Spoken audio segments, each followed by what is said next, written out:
My partner and I bought our first home. It was a modest place, and our neighbors were wonderful. Life was good. So good, in fact, that 18 months later, when those neighbors decided to sell their house, which was larger and had more luxuries like a driveway, a garage, and a bathtub, we jumped at the chance. We bought their house and put our old one right next door up for sale. After reading several motivation letters from potential buyers, we chose a Polish couple. They only spoke in English to us and not in Dutch like we did, but everything seemed normal. They asked for some tips about the house, and we had some pleasant, small-scale small talk. But looking back, that was the calm before the storm. Even before the big incidents, things felt off. We started experiencing bizarre disturbances at the strangest hours. Sometimes at midnight, we'd hear heavy banging or incredibly loud music blasting through the walls without warning. It wasn't constant, but it was enough to make us feel like we didn't truly know who was living a few feet away. The first red flag appeared when the neighbor came home with severe damage to both sides of his car. It looked like he had scraped against a guardrail at high speed on both sides. When we asked what happened, he gave a clumsy excuse: a concrete pole on one side and a trailer taking a turn too wide on the other. We chose to believe him, even though the math didn't add up. One evening around 6 p.m., the neighbor called us in a total panic. He claimed people were outside his house, turning his security cameras away. He begged us to check it out and call the police. We looked, and sure enough, 2 men were breaking in. We called the cops immediately. It took the cops 20 minutes to arrive, so the burglars were already gone. The neighbor's wife came racing into the street, parked her car, and frantically ran inside to her sweet little French bulldog, and the police, who were at the time already there. When I was walking my dog curiously, I saw the husband park his car 3 streets away and walk to the scene, as if he was hiding the vehicle from the police. But that thought didn't occur to me at the moment. Later, when we checked the doorbell footage, we saw the burglars standing there before the break-in, calmly discussing which house to target in Polish. Nothing was stolen, no one was caught. I told the police it felt like a setup, but I never heard back. A week later, I was at a housewarming party when my partner texted me, "The music next door is insanely loud again." A few minutes later, he called me, and his tone changed to pure terror. The neighbor's car had just come tearing through our front garden and slammed into the neighbor's own front door. 2 men were frantically loading the car with high-end electronics, like flat-screen TVs, professional speakers, and other expensive gear. They looked like the same men from the week before. This time, the police were a lot quicker. They arrived in exactly 7 minutes. The officers intercepted the men while they were still loading the car.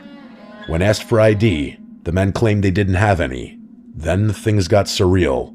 The man behind the wheel looked the officer in the eye and claimed to be my neighbor using my neighbor's actual name.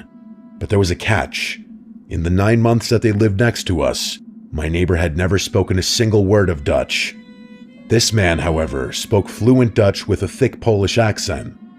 Realizing the game was up, the men slammed the car into gear, and a violent pursuit followed through our quiet streets until the police managed to box them in and arrest them. But my partner could still hear movement inside our neighbor's house. The police went back in and dragged out a 3rd suspect. As we were inside our own home with an officer to report the damage to our property, the doorbell rang.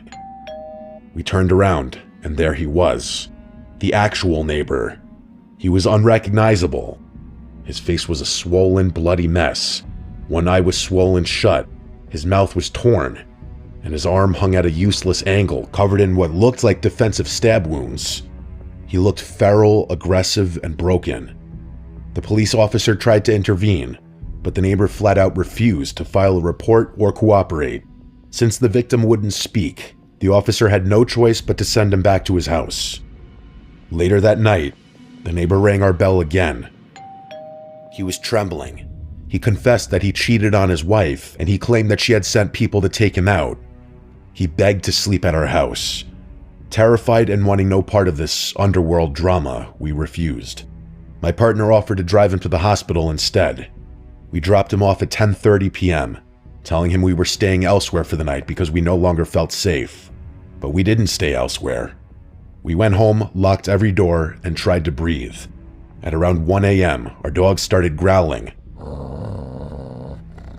A specific low growl he only uses when someone's at the door. We checked the doorbell camera, and there he was. The neighbor was back from the hospital, standing on our porch, ringing the doorbell multiple times.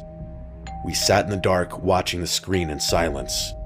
Then, after what felt like an eternity, a car turned onto the street. The neighbor panicked. He scrambled off the porch and hid behind our cars in the driveway, crouching in the shadows.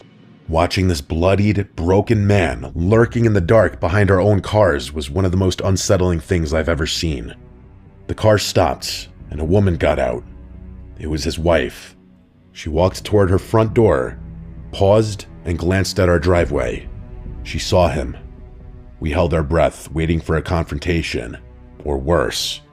She walked toward him, and as she stepped into the pale yellow glow of the street lamp, she began to wail, a haunting, guttural crying. He didn't say a word, and she kept asking questions, her sobbing getting louder and louder, echoing through the empty street. Eventually, they both got into the car and drove away. We didn't see them for 3 days.